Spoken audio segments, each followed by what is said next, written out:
Hi guys, have a nice morning to all of you. I am Arunjay sir. Welcome you all to my YouTube channel, EPS English Classes. क्या आप लोग अच्छे हैं ना? कुछ दिन से आप लोग को वीडियो नहीं मिल रहा होगा. Actually, I was busy. कुछ व्यस्तता था मेरे साथ, इसलिए कुछ दिन से वीडियोस नहीं जा रहे थे. Now I will provide you videos regularly.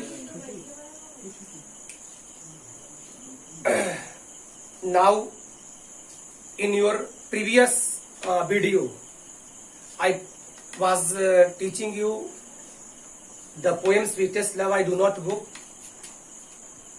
वो पढ़ाया भी था, एक्सप्लेन भी किया था, समरी भी मिला होगा उसका आपको. उसमें शॉर्ट क्वेश्चन आंसर और ऑब्जेक्टिव बस गए थे. वो आपको हम नेक्स्ट वीडियोस में देंगे. आप लोगों को in grammar, in previous videos I provided you the videos of time and tense and the use of simple present tense. पिछले के वीडियोस में ग्रामर में मैंने आपको क्या प्रोवाइड किया था? टाइम एंड टेंस का सिंपल प्रेजेंट टेंस का यूज, है ना. तो आज हम लोग भी अपने नेक्स्ट वीडियोस में use of present continuous tense पढ़ेंगे. हम लोग आज अपने दूसरे टेंस पे चलते हैं, दूसरे टेंस के यूज पे चलते हैं इन टाइम एंड टेंस. क्या याद है ना आपका वो ग्रामर का अगला क्लास प्रोवाइड किया था? टाइम एंड टेंस पढ़ाया था, in which I provided you the video of use of simple present tense, in which about 10 और 12 पॉइंट्स आपको बताया होगा. ठीक है ना. तो आज हम लोग चलते हैं next chapter time and tense का, है ना. प्रेजेंट कंटिन्यूअस टेंस याद है ना वो सारा चीज जिसमें बताया था. Tense is the study of the verb forms, है ना. कैसे हम टेंस को पहचानते हैं, टेंस को कैसे क्लियरिफाई करते हैं. तो मैंने बताया था tense is the study of the verb forms. टेंस क्या है? A study of the verb forms है. याद है ना सारा चीज. हम लोग टेंस, हमें जब भी टेंस की बात आती है, whether that is the sentence of Hindi और इंग्लिश, चाहे हिंदी और इंग्लिश का सेंटेंस हो, है ना. First of all I see the verb form. हम लोग क्या देखते हैं? सबसे पहले वर्ब के फॉर्म को देखते हैं, है ना. And according to the verb form हम लोग टेंस को क्या करते हैं? आइडेंटिफाई करते हैं. तो उसमें बताया था सिंपल प्रेजेंट टेंस में, in simple present tense we study V1 और V5, वर्ब का पहला रूप या पांचवा रूप का अध्ययन करते हैं, है ना. जिसमें आपको फिल इन द ब्लैंक्स बताया था, कॉमन एरर के वे में बताया था, है ना. सेंटेंस करेक्शन के वे में बताया था, एग्जांपल्स दिया था. ठीक है. तो आज हम लोग चलते हैं प्रेजेंट कंटिन्यूअस टेंस के ऊपर. क्या कोई प्रॉब्लम है? पीछे के वीडियोस देख लेंगे आप, है ना. पीछे के वीडियोस जो भी ग्रामर का दिया था उस वीडियोस को आप देख लेंगे. ठीक है ना. और इसके बाद ये आपको आराम से समझ में आएगा. तो हम लोग चलते हैं टाइम एंड टेंस, है ना. Second chapter present continuous.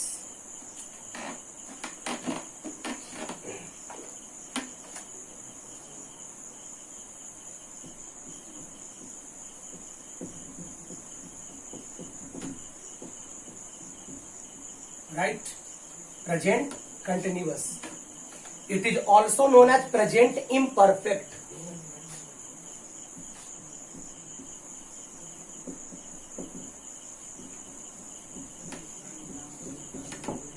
ठीक है. And it is also known as present progressive.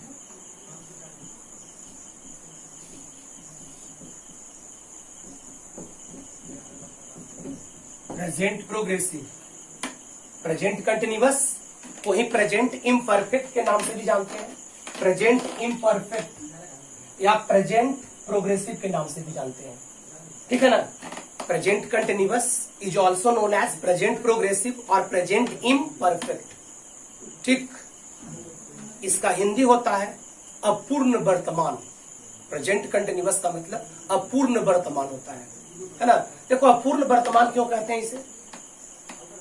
In present continuous tense, we study about the verb that is going on at the time of speaking. Present continuous tense में हम लोग verb के वैसे रूप का अध्ययन करते हैं जो बोलते समय क्या होता है? कंटिन्यू होता है, कंटिन्यू जारी होती है. तो जारी होती है, इसका मतलब काम अभी अपूर्ण है, काम अभी क्या है, अधूरा है ना, वो काम अभी पूरा नहीं हुआ है। प्रेजेंट कंटिन्यूअस का हिंदी हुआ present progressive, present continuous, present imperfect, तीनों एक ही टेंस को कहते हैं। ठीक है, हिंदी में बोलते हैं इसको अपूर्ण वर्तमान, मतलब वैसे कार्य जो अधूरा हो, वैसे कार्य जो अभी चल रहा हो। जैसे मैं पढ़ा रहा हूं तो मेरा पढ़ाने का क्रिया भी क्या है, जिस समय मैं बोल रहा हूं मैं पढ़ा रहा हूं, उस समय मेरी पढ़ाने की क्रिया क्या है, जारी है। ठीक, पढ़ाने की क्रिया जारी है, मतलब काम अभी समाप्त नहीं हुआ है, इसलिए इसका नाम है अपूर्ण वर्तमान, प्रेजेंट कंटिन्यूअस टेंस।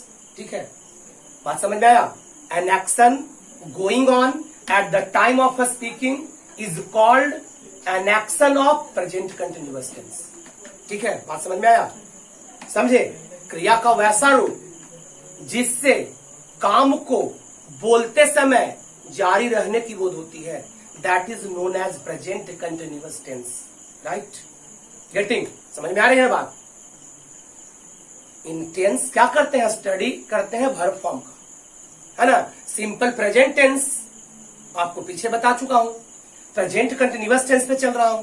तो प्रेजेंट कंटिन्यूअस टेंस में, है ना, विच type of verb is studied, किस तरह के वर्ब का अध्ययन किया जाता है। तो क्रिया का वैसा रूप जिससे काम को बोलते समय जारी रहने की बोध होती है, that is known as the verb of present continuous tense. Right, मैं पढ़ रहा हूं, मैं खेल रहा हूं, वह गा रहा है, मतलब काम उसका क्या है, अभी बोलते समय जारी है, चल रहा है ना। काम बोलते समय क्या है, जारी है, काम बोलते समय चल रहा है, मतलब अभी काम पूरा नहीं हुआ है ना। तो write down the definition of present continuous tense.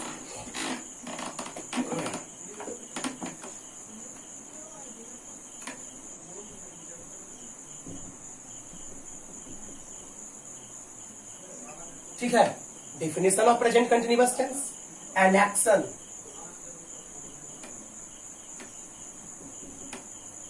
going on at the time of speaking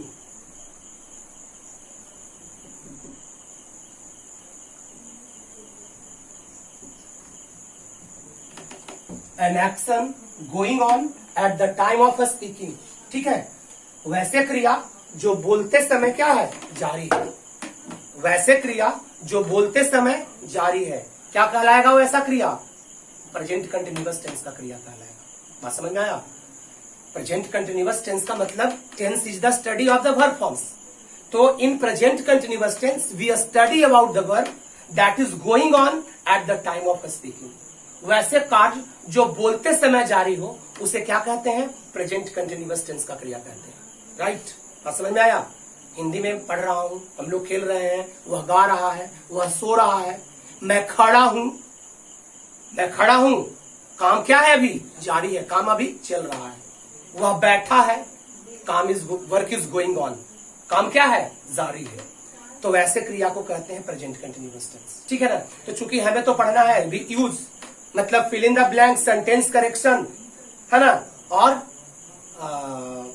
common error कैसे पकड़ेंगे, सेंटेंस करेक्शन कैसे कर पाएंगे, ठीक है ना, और फिल इन द ब्लैंक्स कैसे कर पाएंगे, अभी हम लोग को ये पकड़ना है। तो अभी हम लोग चलते हैं, ठीक है ना, इसके यूज पर। पहले इसका स्ट्रक्चर जान लीजिए, किस, जैसे हिंदी में तो जान लिया मैं पढ़ रहा हूं तो काम चल रही है ना। अंग्रेजी में कैसे पहचानेंगे कि ये प्रेजेंट कंटिन्यूअस टेंस का वर्ब है ना।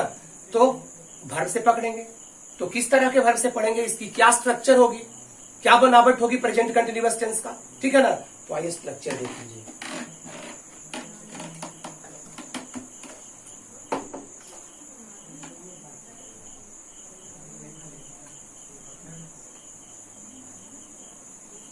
सब्जेक्ट, ठीक, एस फॉर सब्जेक्ट, और देखिए यही वर्ब है प्रेजेंट कंटिन्यूअस टेंस का, is am are plus before. Right, present continuous tense सबसे पहले क्या होगा, सब्जेक्ट। और बोले कि टेंस में हम लोग वर्ब के फॉर्म का स्टडी करते हैं।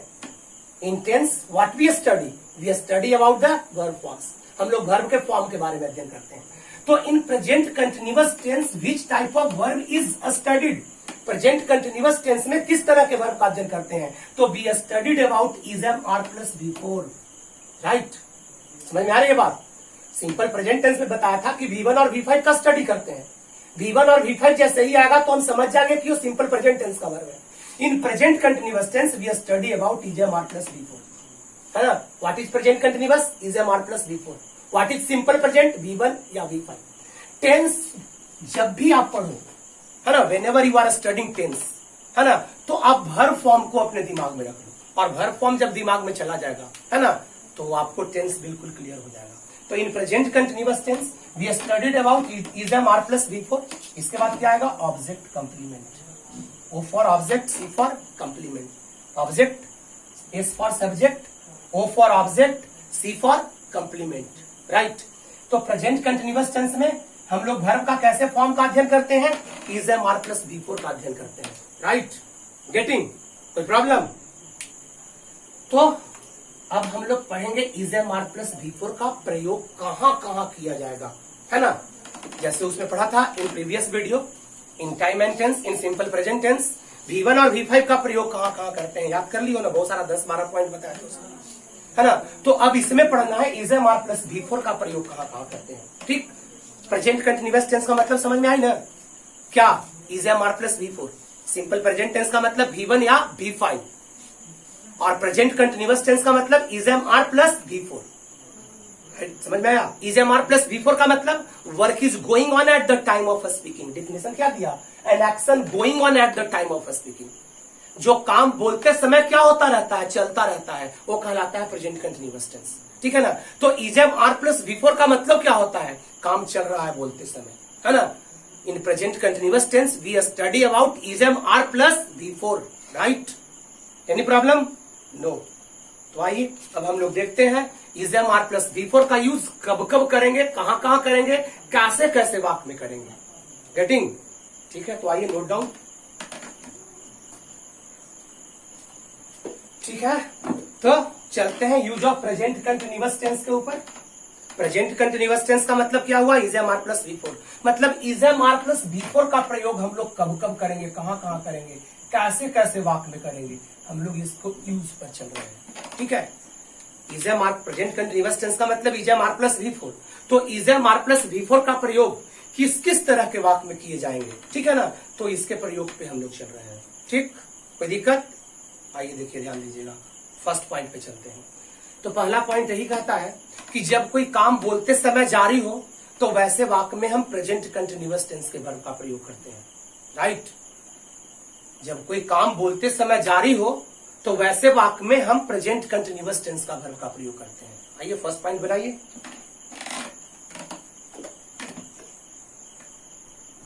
Present continuous tense is used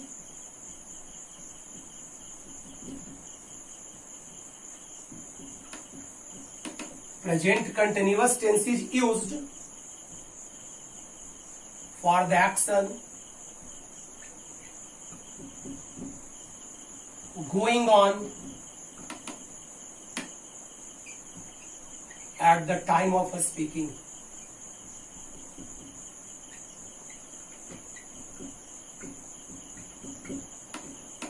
Right. Present continuous tense is used.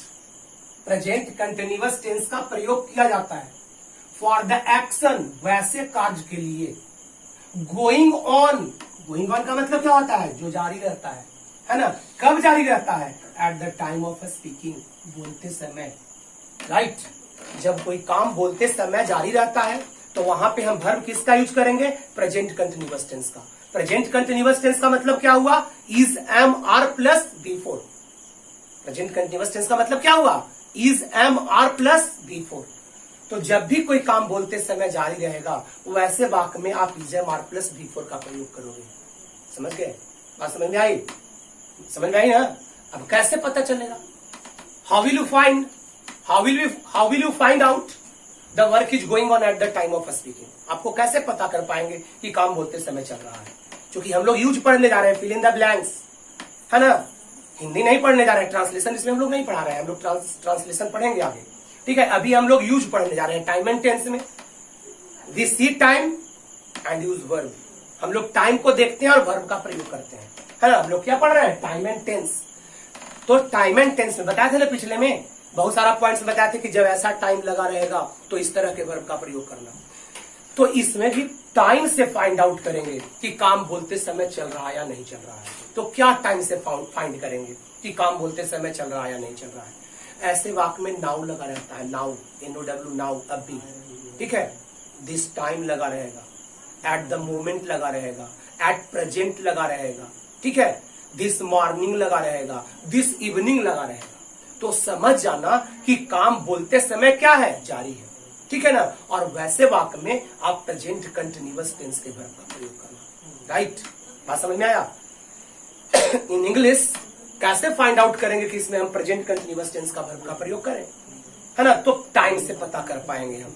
तो जब भी कोई काम बोलते समय कंटिन्यू होती है, ठीक है ना, when an action is going on at the time of speaking, ठीक है, इन सच टाइप ऑफ सेंटेंसेस क्या लगा रहेंगे, नाउ लगा रहेंगे, एट द मोमेंट लगा रहेंगे, दिस टाइम लगा हुआ रहेगा, एट प्रेजेंट टाइम लगा हुआ रहेगा, दिस मॉर्निंग, दिस इवनिंग लगा रहेगा। तो आप समझ जाओगे कि इस वाक्य में काम जो है वो चल रहा है अभी, और उसमें इज एम आर प्लस बी4 का प्रयोग करना, राइट। समझ में आ गई बात। कोई प्रॉब्लम नहीं है, समझ में आ रहा है ना। तो लिख लो, टाइम नोट कर लो।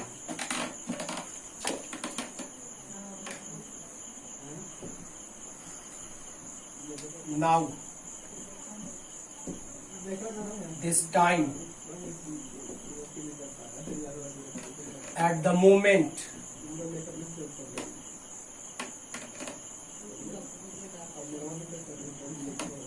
ठीक है, at present, this morning, this evening,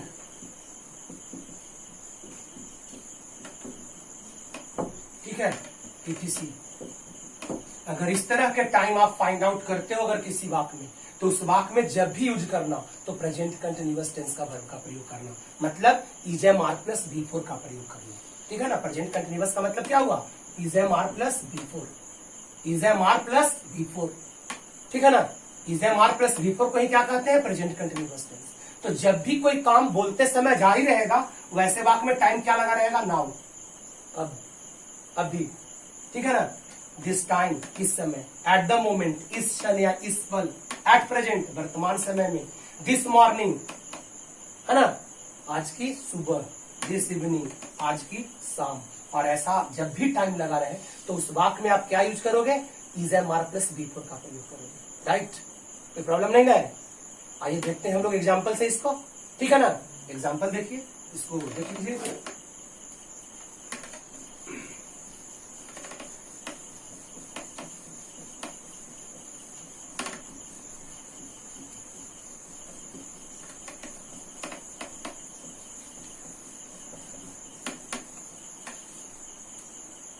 such as,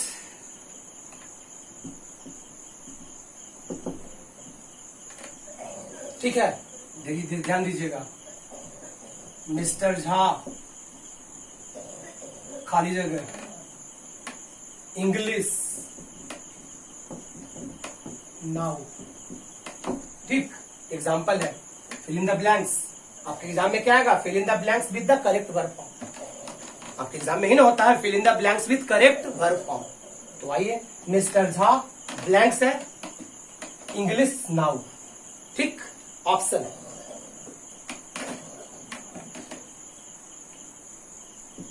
teaches, ठीक, टीचिंग, राइट, इज टीचिंग,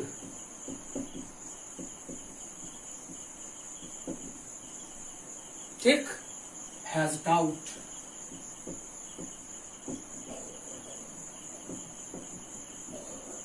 ठीक है। बात समझ में आया।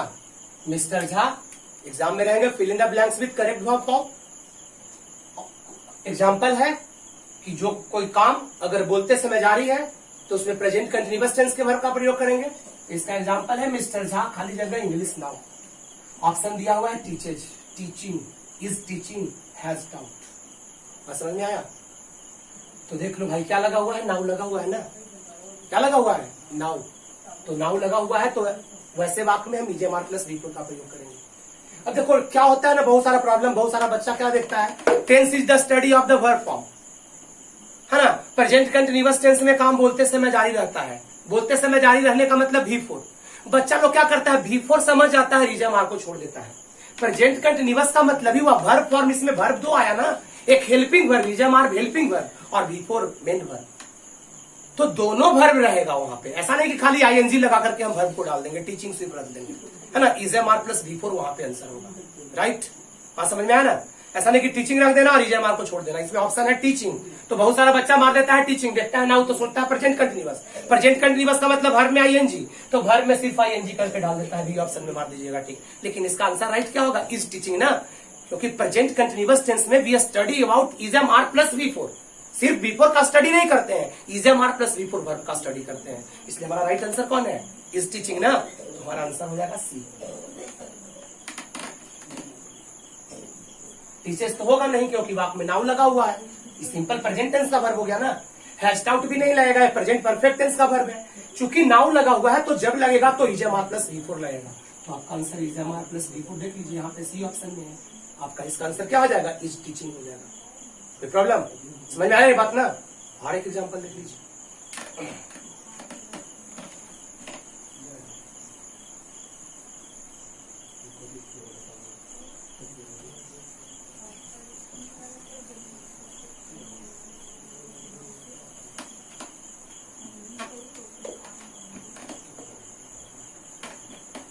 C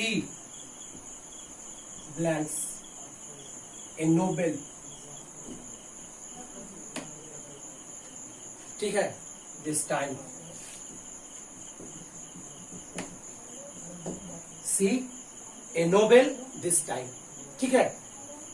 देखो बुक वगैरह में एक ऑप्शन भी रहता है, दो ऑप्शन भी रहता है, आपके एग्जाम में तो 4 ऑप्शन होंगे। पहले एक ही ऑप्शन रहता था, एक वर्ब देता था और बोलता था कि इसको करेक्ट वर्ब फॉर्म में डाल दो, इस वर्ब को करेक्ट फॉर्म में डाल दो वाक्य में, ठीक है ना। बुक वगैरह में मिलेगा इस तरह का एग्जाम्पल। और मान लो यहाँ पे लिख दिया रीड, ऑप्शन एक है रीड, यही वर्ब है। एग्जाम में 4 ऑप्शन रहेगा, है ना, जैसे ऊपर के एग्जाम्पल में दिया। पहले इसी तरह का आता था, एक ऑप्शन वर्ब दे दिया और बोलता था कि इसको करेक्ट वर्ब फॉर्म में रख दो इस वाक्य में, फिल इन द ब्लैंक्स में। तो एक ऑप्शन वाला भी बना सकते हैं आप, बुक वगैरह में प्रैक्टिस करने के लिए दिया रहता है एक ऑप्शन, है ना। अब देख लो इस वाक्य में क्या लगा हुआ है, दिस टाइम लगा हुआ है, लगा हुआ है ना दिस टाइम। तो दिस टाइम में किस टेंस के वर्ब का प्रयोग करते हैं, प्रेजेंट कंटिन्यूअस टेंस के वर्ब का प्रयोग करते हैं। तो आपका वर्ब क्या दिया हुआ है, रीड। अब प्रेजेंट कंटिन्यूअस का मतलब क्या होता है, इजएमआर प्लस V4। तो C आपका सब्जेक्ट है, C के साथ क्या लगाइएगा, इज लगा दीजिए और इसको V4 कर दीजिए मेन वर्ब को, रीडिंग हो जाएगा, इज रीडिंग आपका आंसर हो जाएगा, राइट। ग्रामर के बुक में इस तरह का प्रैक्टिस दिया हुआ रहता है, ठीक है ना। ग्रामर बुक में इस तरह का प्रैक्टिस करने के लिए दिया रहेगा एक ऑप्शन वाला। तो ऐसा नहीं, बहुत बड़ा बच्चा यही करता है, रीडिंग लिख देगा, इजएमआर को छोड़ देगा, तो आपका गलत हो गया। क्योंकि प्रेजेंट कंटिन्यूअस टेंस में V4 के साथ साथ हेल्पिंग वर्ब इजएमआर भी रहता है उसके पहले। तो हम अपना मन से लगाए इज, क्योंकि दिस टाइम लगा हुआ है, दिस टाइम के साथ प्रेजेंट कंटिन्यूअस टेंस का वर्ब का प्रयोग होता है, तो इज लगा दिए C के साथ, और रीड में क्या लगा दिए, ING लगा दिए, रीडिंग हो गया। क्या समझ में आ रहे हैं ना। ऑप्शन अगर 4 को, परीक्षा में तो 4 ऑप्शन ही रहेंगे, तो कर लेंगे कोई एक ऑप्शन में टिक लगाएंगे जो सही होगा, है ना। बुक वगैरह में एक और वर्ब देकर के प्रैक्टिस करने के लिए आपको देता है, ठीक है ना। तो इज लगा करके रीड में क्या डाल दीजिएगा, ING डाल दीजिएगा, ठीक है ना। तो इस तरह से आपके एग्जाम में आए, ठीक है। एक सेंटेंस करेक्शन भी देख लो, दे देगा एग्जाम में, कौन सा सेंटेंस जो है फाइंड आउट करो।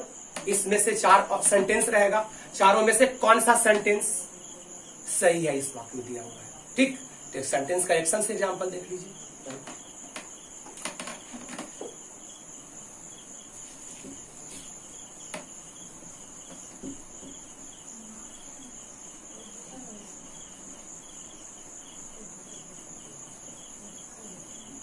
ठीक है ना, देख लीजिए 4 ऑप्शन रहे, सेंटेंस को करेक्ट करने के लिए देगा।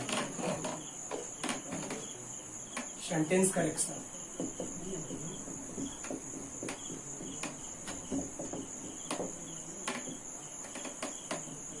कौन सा सेंटेंस सही है, A, my brother is studying at the moment,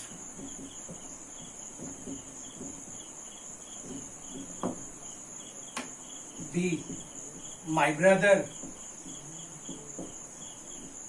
studies at the moment.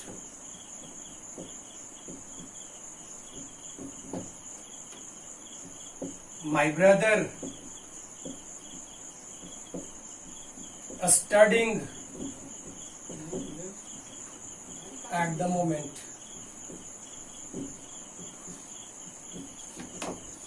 और डी में है नन। ठीक है, फाइंड आउट करना है किसमें से कौन सा सेंटेंस करेक्ट। ठीक, my brother is studying at the moment, my brother studies at the moment, my brother studying at the moment, है ना। तो टाइम एंड टेंस चूंकि पढ़ रहे हो तो सबसे पहले ध्यान दो एट द मोमेंट पे। एट द मोमेंट के साथ वर्ब कैसा होना चाहिए, is am are plus V four. कैसा होना चाहिए, is am are plus V four. तो देख लीजिए ना, माई ब्रदर इज स्टडिंग यहां दिया हुआ है, माई ब्रदर के साथ इज, और इज एम आर के बाद वर्ब का चौथा रूप लगता है स्टडिंग। ये तो बात सही है। अब देखिए एट द मोमेंट यहां दिया हुआ है, स्टडीज लिखा हुआ है। एट द मोमेंट के साथ प्रेजेंट कंटिन्यूअस टेंस का वर्ब का प्रयोग होता है, सिंपल प्रेजेंट का नहीं होता है। इसमें my brother studying at the moment दिया हुआ है, studying subject plus V four. ऐसा कोई वाक्य का स्ट्रक्चर नहीं, कोई टेंस का स्ट्रक्चर नहीं है। Subject plus is am are plus V four. Subject के बाद इज एम आर आती है तब वी फोर होना चाहिए, तो सब्जेक्ट के बाद यहाँ पे इज एम आर आया नहीं है, वी फोर सिर्फ दिया हुआ है। तो ये भी वाक्य गलत, ये भी वाक्य गलत, और एक दिया हुआ है कि नन, इसमें से कोई वाक्य सही नहीं है। नहीं, तो मेरा पहला वाक्य सही है, इसलिए आंसर आपका क्या हो गया, ये हो गया सेंटेंस करेक्शन। ठीक है ना, इस तरह का एग्जाम्पल देता है सेंटेंस करेक्ट करने के लिए हमारे एग्जाम में। तो सेंटेंस करेक्शन से रिलेटेड हो गया एग्जाम्पल। ठीक है ना, ऊपर में दो एग्जाम्पल दिए, फिल इन द ब्लैंक से रिलेटेड हो गया एग्जाम्पल, है ना। एक कॉमन एरर के वे में भी देख लीजिए, आगे आपके एग्जाम में तो नहीं आता है, लेकिन आगे के क्लासेस आगे जब जाएंगे कॉम्पिटिटिव एग्जाम में तो वहां पे कॉमन एरर आएगा। ठीक है ना, कौन से पार्ट में एरर है, एरर का मतलब गलती होता है, कौन से पार्ट में गलती। एक सेंटेंस दिया रहता है ना, और सेंटेंस को चार भाग में बांटता है, दिए थे एग्जाम्पल पीछे क्लासेस में। In which part of the sentence, sentence के कौन से भाग में गलती है, एरर है, उसको फाइंड आउट करना रहता है, राइट। देखो एग्जाम्पल,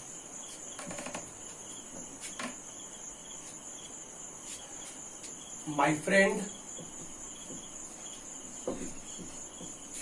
ठीक है, इसको बना दिया ए पार्ट, ऑब्लिक दे देगा बीच में ए, ठीक, ये ए पार्ट हो गया।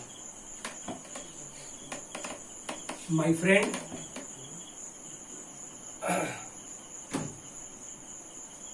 स्टडीज,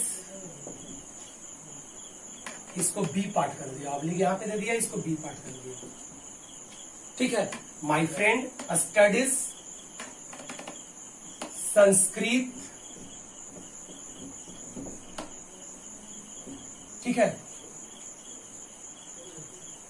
नाउ, इसको सी पार्ट कर दिया गया। ठीक है, और डी में हो गया नन। इस सेंटेंस के कौन से पार्ट में एरर है, राइट। ए पार्ट हो गया माई फ्रेंड, ये सब्जेक्ट हो गया आपका, स्टडीज डी पार्ट बना दिया, इसको वर्ब हो गया, संस्कृत नाउ, ठीक है, और ये सी पार्ट बना दिया और नन लिख दिया, मतलब कोई से पार्ट में गलती नहीं है। तो आपको तो साफ साफ पता चल रहा हो कौन पार्ट में गलत है, वर्ब से रिलेटेड गलती है। ऐसा नहीं कि एग्जाम में सिर्फ वर्ब से रिलेटेड ही गलती देता है, और चीज से रिलेटेड गलती होगा, सिंटैक्स वर्ब, सिंटैक्स रिलेटेड भी होगा, आर्टिकल वगैरह से रिलेटेड भी होगा, वर्ब से रिलेटेड भी होगा। तो देख लीजिए वाक्य में क्या लगा हुआ है, नाउ लगा हुआ है।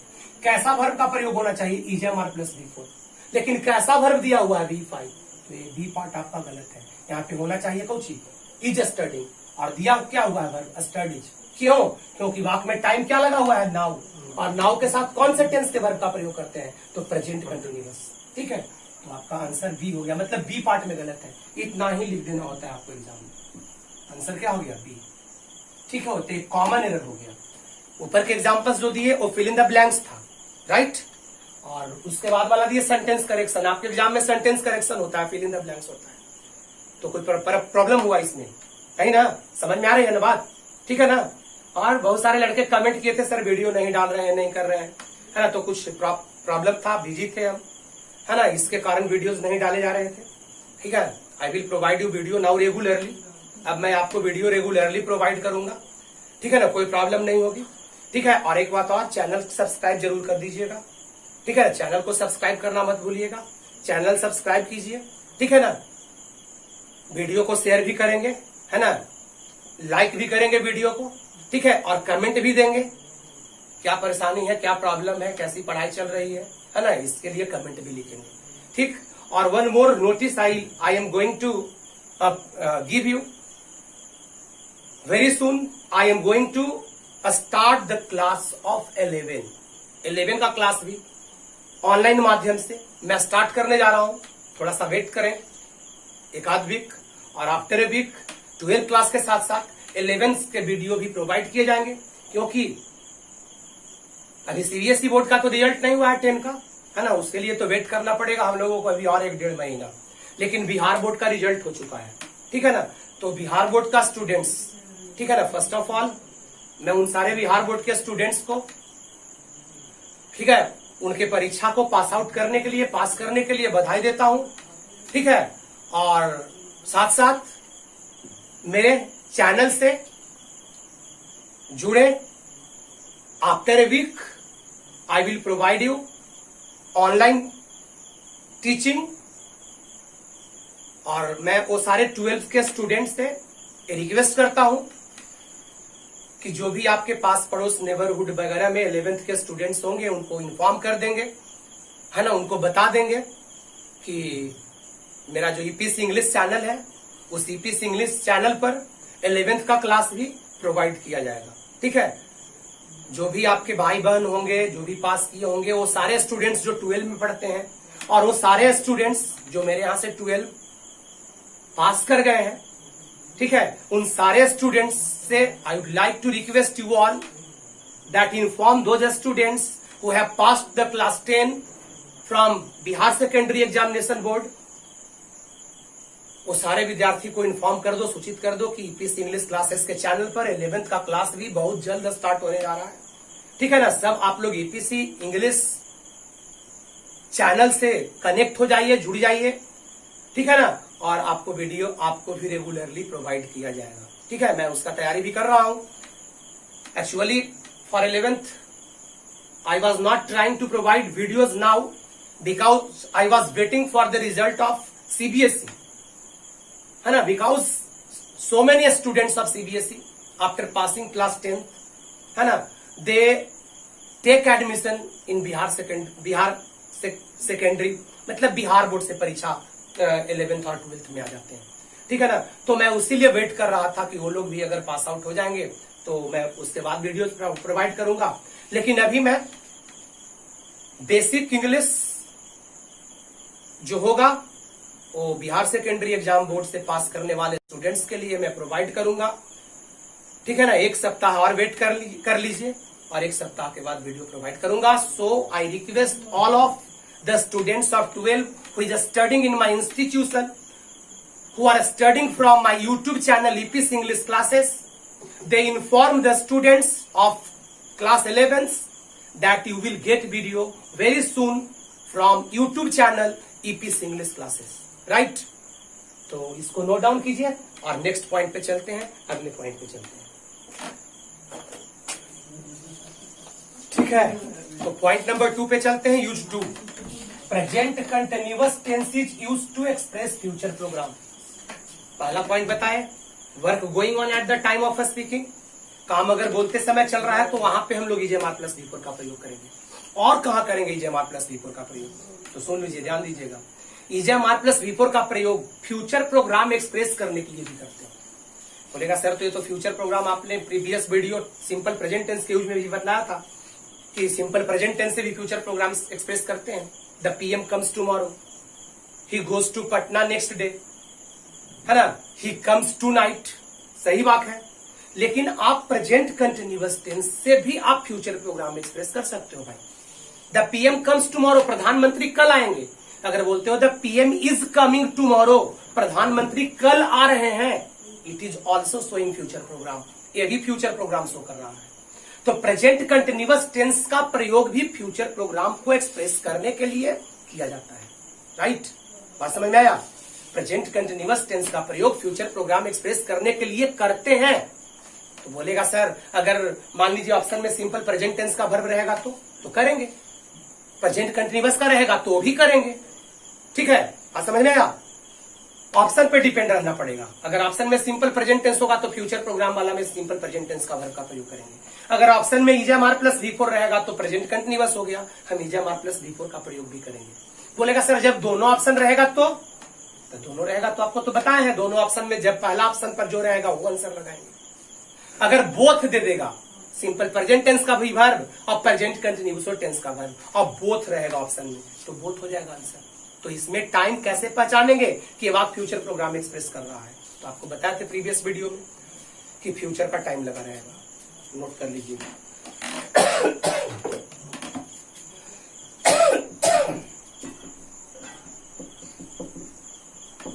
फ्यूचर टाइम होगा इसमें टुनाइट, ठीक है, टुनाइट आज की रात, टुमारो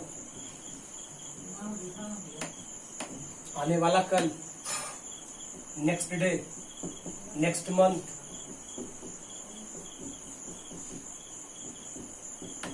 ठीक है। अगर इस तरह का टाइम जिस वाक्य में लगा हुआ रहेगा आप उस वाक्य में इजएमआर प्लस V4 का प्रयोग कर सकते हो। और कर सकते हो का मतलब हमें डिपेंड रहना पड़ेगा किस पे, ऑप्शन के ऊपर। ऑप्शन जैसा रहेगा वैसा काम करेंगे, क्योंकि ऐसा टाइम पर सिंपल प्रेजेंट टेंस का वर्ब का भी प्रयोग करते हैं और ऐसे टाइम पर प्रेजेंट कंटिन्यूअस टेंस के वर्ब का भी प्रयोग करते हैं, और ऐसे टाइम पर आगे एक और टेंस पढ़ाएंगे सिंपल फ्यूचर टेंस के वर्ब का भी प्रयोग करते हैं। तो हम लोगों को we shall have to depend upon the option, है ना। अगर इस तरह का टाइम वाक्य में लगा हुआ रहे तो हमें ऑप्शन पर निर्भर रहना पड़ेगा।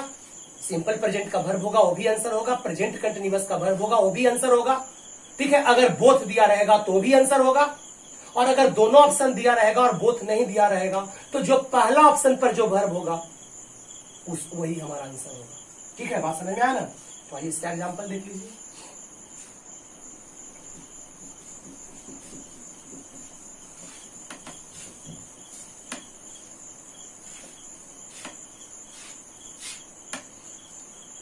सी ब्लैंक्स टुनाइट, सी ब्लैंक्स टुनाइट ऑप्शन है रिटर्न्स, रिटर्न, ठीक। बी है इज रिटर्निंग,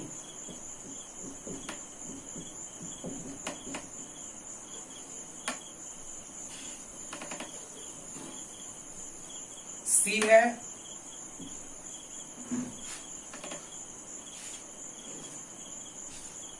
रिटर्न्ड, और डी है नन, ठीक है ना। देख लो वाक्य में क्या लगा हुआ है, टुनाइट लगा हुआ है। टुनाइट का मतलब आज की रात, जो आने वाली रात है, ठीक है ना। तो आने वाली रात है यानी फ्यूचर प्रोग्राम है, तो फ्यूचर प्रोग्राम है तो देख लो बाबू रिटर्न, ये तो सिंपल प्रेजेंट का वर्ब है, लेकिन सब्जेक्ट हमारा क्या है, सी है। सी के साथ वर्ब का कौन सा रूप लगाते हैं, पांचवा रूप लगाते हैं, तो पहला रूप दिया हुआ है तो आंसर होगा नहीं, राइट। इज रिटर्निंग, देख लीजिए टुनाइट फ्यूचर टाइम है और फ्यूचर टाइम में हम इजएमआर प्लस V4 का प्रयोग करते हैं, इसलिए आपका आंसर क्या हो जाएगा, सी। ये रिटर्न दिया हुआ, रिटर्न ये पास्ट टेंस का वर्ब हो गया, V2 है ना। तो टुनाइट फ्यूचर का टाइम तो V2 तो होगा नहीं, और डी में नन दिया हुआ है, तो आपका आंसर क्या हो जाएगा, बी हो जाएगा। सी इज रिटर्निंग टुनाइट, वह आज रात वापस लौट रही है, मतलब आज रात उसका वापस लौटने का क्या है, प्रोग्राम है। आज रात वापस लौटने का उसका कार्यक्रम है। तो ऐसे वाक्य में हम इजएमआर प्लस V4 का प्रयोग करेंगे, ठीक है ना। सिंपल प्रेजेंट टेंस के वर्ब का प्रयोग भी करते हैं तो ऑप्शन पर डिपेंड रहना पड़ेगा, ठीक। एक और एग्जांपल देखिए।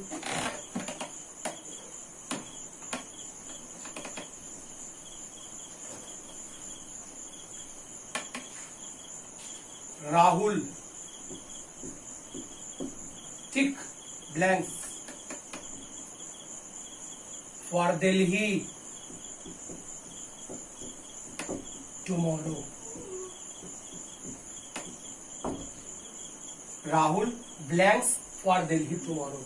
Option A lives,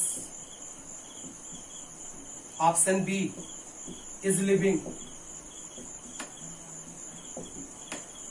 option C left, और option D A and B both.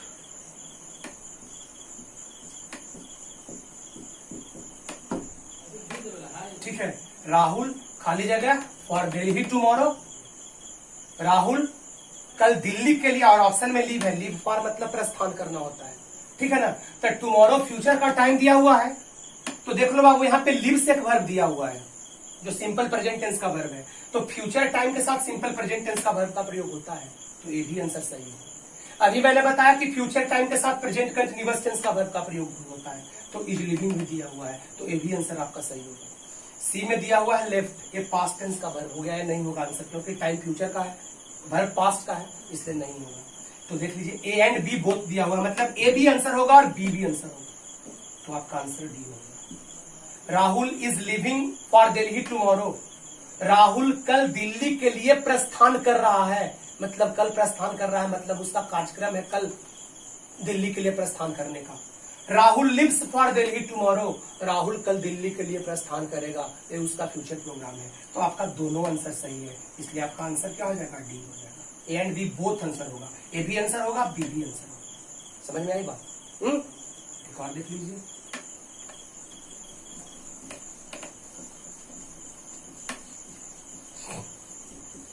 एक ऑप्शन वाला देख लीजिए, माई फ्रेंड्स